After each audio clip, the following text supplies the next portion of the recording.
اعوذ باللہ من الشیطان الرجیم بسم اللہ الرحمن الرحیم ان الابرار لفی نعیم وان الفجار لفی جحیم الی آخرہ۔ ہمارا جو درس چل رہا ہے وہ سورہ انفطار کے سلسلے سے چل رہا تھا، اور سورہ انفطار میں ہم یہ بات عرض کر رہے تھے، خالق کائنات نے ارشاد فرمایا ہے کہ تم اگر سمجھتے ہو کہ تمہارے اعمال ہم سے مخفی ہیں تو یہ جان لو ہم سے مخفی نہیں ہیں۔ ایسے تو خالق کائنات ہر چیز کا عالم ہی ہے، لیکن پروردگار عالم نے بندوں پر اتمام حجت کے لیے محشر میں اتمام حجت کرنے کی غرض سے دو ایسے فرشتے ہر بندوں کے لیے معین کیے، ہر بندے کے لیے، کہ جو اس کے اعمال کو تحریر کرتے ہیں، اور یہ نام اعمال اس کے ہاتھ میں دیا جائے گا۔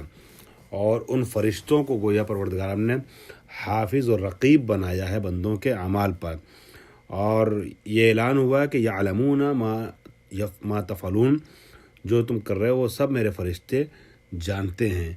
اور اب جو جانے والے ہوں گے محشر میں اپنے اعمال کے ساتھ، وہ دو طریقے کے ہوں گے، کچھ ابرار ہوں گے، نیک ہوں گے، کچھ فجار ہوں گے۔ اعلان ہوا ان الابرار لفی نعیم، جو نیک بندے ہیں وہ نعمتوں میں ہوں گے، وہ انشاءاللہ بہشت میں ہوں گے، وہ انشاءاللہ جنت میں جائیں گے، ٹھیک ہے، اور نعمتوں کے درمیان رہیں گے۔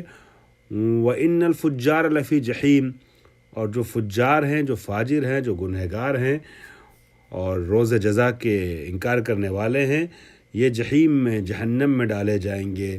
یصلونها یقاسون حرھا یوم الدین، یہ لوگ وہ ہیں کہ جو جہنم میں ڈالے جائیں گے، یقاسون حرھا، یعنی اس کی حرارت کی پیمائش کریں گے، مطلب یہ ہے کہ اس کا مزہ چکھیں گے جہنم میں جانے کے بعد۔ وما ہم عنہا بغائبین، غائبین سے مراد جو ہے خارجین ہے، یعنی وہ لوگ جو جہنم میں ڈالے جائیں گے کفار، یہ وہاں سے غائب نہیں ہوں گے، مطلب کیا ہے، بخارجین، وہاں سے نکل نہیں پائیں گے۔ ہم فیہا خالدون کا مصداق قرار پائیں گے، جب ڈال دیے گئے جہنم میں تو پھر وہاں رہیں گے کفار۔ وما ادراک، اب یہ سوالیہ شکل اس لیے اپنایا گیا ہے تاکہ روز جزا کی اہمیت اور اس کی عظمت کو بیان کیا جائے۔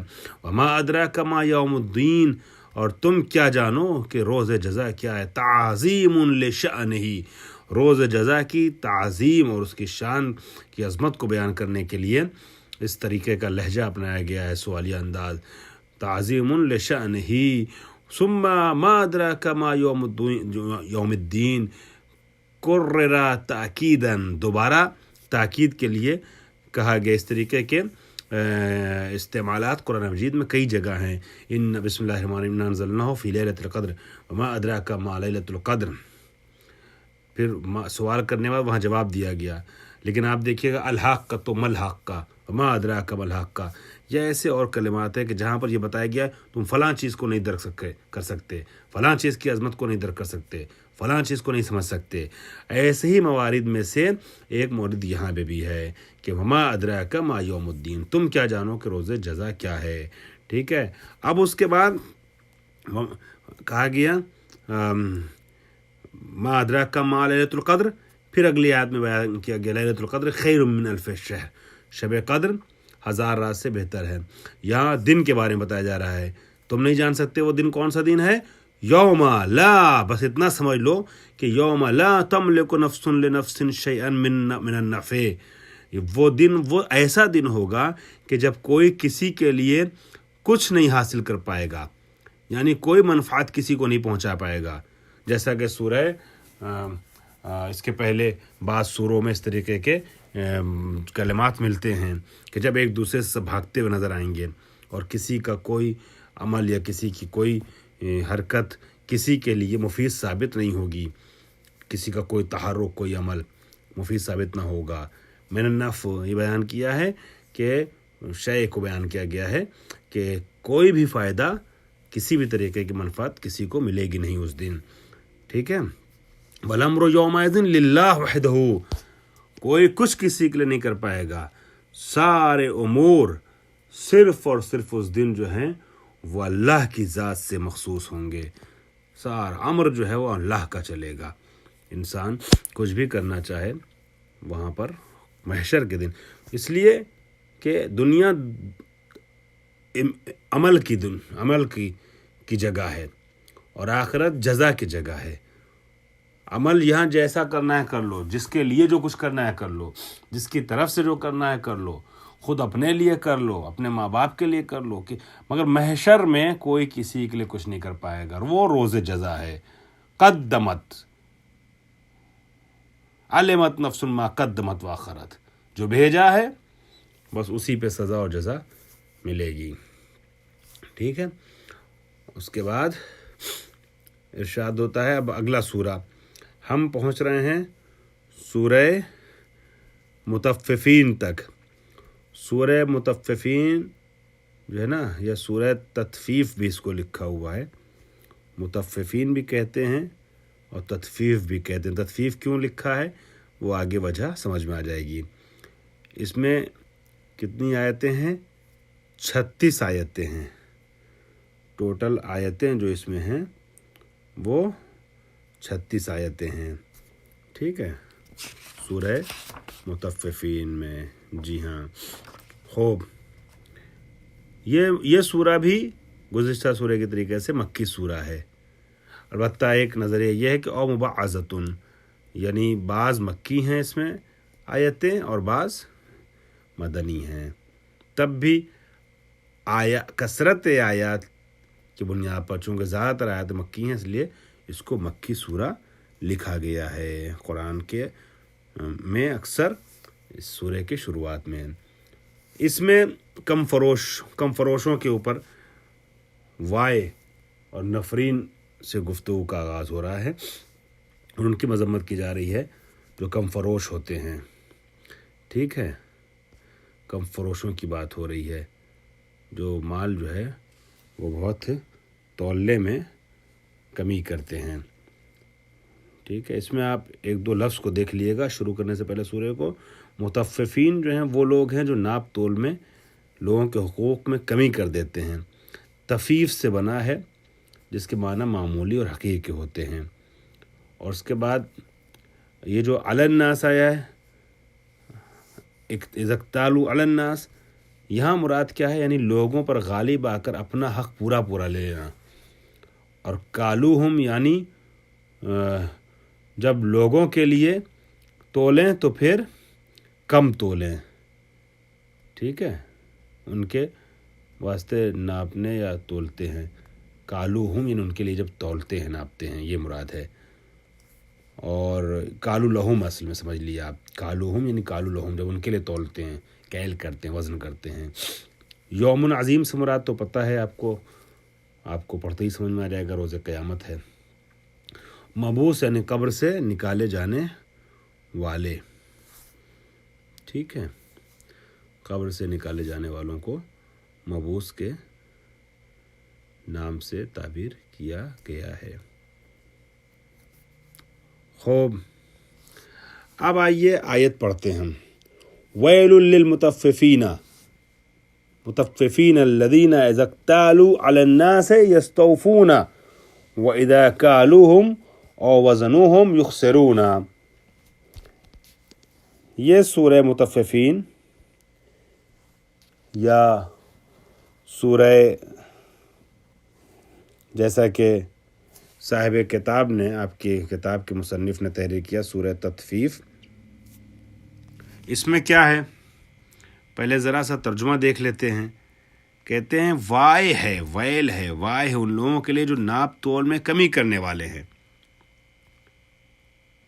یہ لوگ، البتہ یہ بات ذہن میں رکھیے گا، آیتوں کا میں ترجمہ کرتا ہوں اس آیت کا بسم اللہ کا، چونکہ بار بار کرنے کی ضرورت نہیں، ورنہ ہر سورہ کے شروع میں بسم اللہ جو ہے وہ سورہ کا جز ہے، سوائے سورہ توبہ کے، اور سورہ نمل میں یہ 2 بار آیا ہے۔ اس کا ترجمہ آپ کو پتہ ہے، لہٰذا میں آیت پہ جاتا ہوں ڈائریکٹ، اس آیت کو چھوڑ کر کے دوسری آیت پہ، جس کو عام طور پہ آیت نمبر 1 لکھتے ہیں۔ تو وائے ہو ان لوگوں پر کہ جو ناپ تول میں کمی کرتے ہیں۔ یہ جب لوگوں سے ناپ کر لیتے ہیں تو پورا مال لیتے ہیں، مطلب دوسروں سے لیتے ہیں تو بہت دیکھتے ہیں کہ کم نہ ہونے پائے۔ 1 کلو سامان چاہیے تو 1 کلو 10 گرام ہو جائے، 990 گرام نہ ہونے پائے۔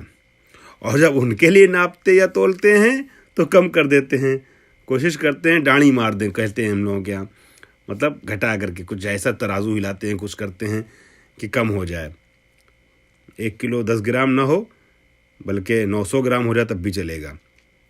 وائے ہے ایسے لوگوں پر جو کم تولتے ہیں، ٹھیک ہے۔ الا یظن اولئک انہم مبعوثون لیوم عظیم یوم یقوم الناس لرب العالمین، کیا یہ لوگ جو ہیں گمان نہیں کرتے، ان کو یہ خیال نہیں ہے کہ ایک روز دوبارہ اٹھائے جائیں گے، قیامت کے دن مبعوث ہوں گے، وہ بہت بڑے سخت دن میں۔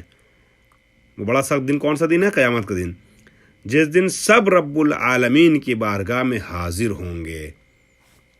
یہ ہے شروعات کی 5-6 آیتوں کا ترجمہ۔ اب مختصر تفسیر ذرا سی دیکھتے ہیں اس کی۔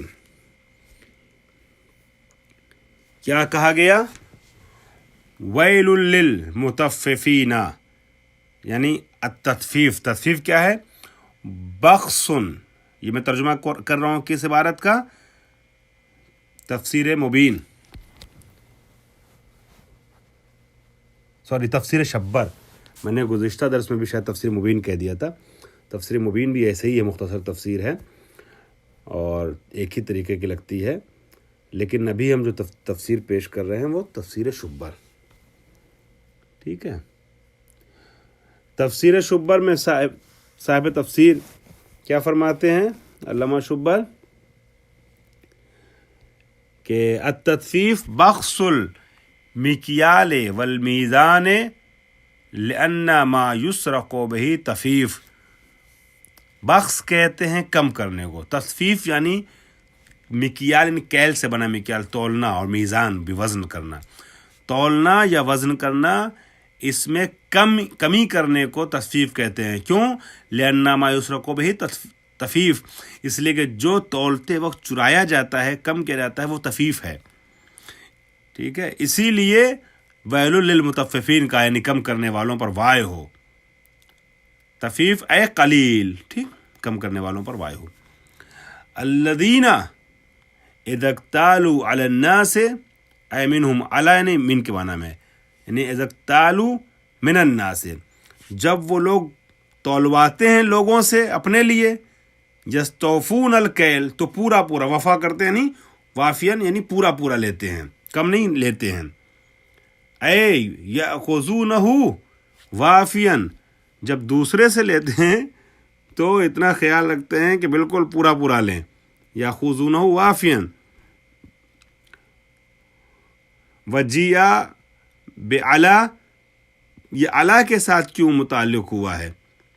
اس کو علی کے ساتھ کیوں ذکر کیا گیا ہے؟ متعلق نہیں، ذکر علی کے ساتھ کیوں متعدد ہوا ہے؟ اذا اکتالوا علی الناس، من الناس نہیں کہا گیا، یہ سمجھانے کے لیے، ایذاناً، یہ بتانے کے لیے، باکتیالہم لما لہم علی الناس، کہ وہ تولواتے ہیں اس چیز کو کہ جو ان کا حق ہے لوگوں پر، یعنی لوگوں سے لیتے وقت ان کو بڑا خیال رہتا ہے کہ ہم پورا پورا لیں گے، ٹھیک ہے۔ علی الناس یعنی لوگوں کی گردن پہ، اعلیٰ کسی کے حق کو سمجھاتا ہے، لوگوں کی گردن پہ جو حق ہے وہ ہم پورا لیں گے، یعنی ہم نے پیسہ دیا 100 روپے تو ہم جو ہے وہ پورا 1 کلو لیں گے، 10 گرام کم نہ ہونے پائے۔ وَإِذَا كَالُوهُمْ أَوْ وَزَنُوهُمْ، لیکن جب ان کے لیے تولتے ہیں، وزن کرتے ہیں، تو گھاٹا کر دیتے ہیں، خسارہ، گھاٹا، کمی کر دیتے ہیں۔ اب یہاں پہ بھی انہوں نے، صاحب کتاب نے کچھ عبارت پیش کی ہے اس کی، انشاءاللہ اگلے درس میں بیان کریں گے۔ پچھلے درس کا بھی ایک چھوٹا ہوا ایک جملہ میں کچھ باتیں عرض کرنا چاہ رہا تھا آپ کی خدمت میں، لیکن اس بات کو آج بیان نہیں کر سکا۔ اگر یاد رہا تو پچھلے درس کا بھی کچھ چھوٹا ہوا مطلب جو میں ذہن میں رکھے تھا بیان کرنا چاہ رہا تھا، نہیں بیان کر سکا، وہ اگلے درس میں انشاءاللہ بیان کروں گا۔ وآخر دعوانا الحمدللہ رب العالمین۔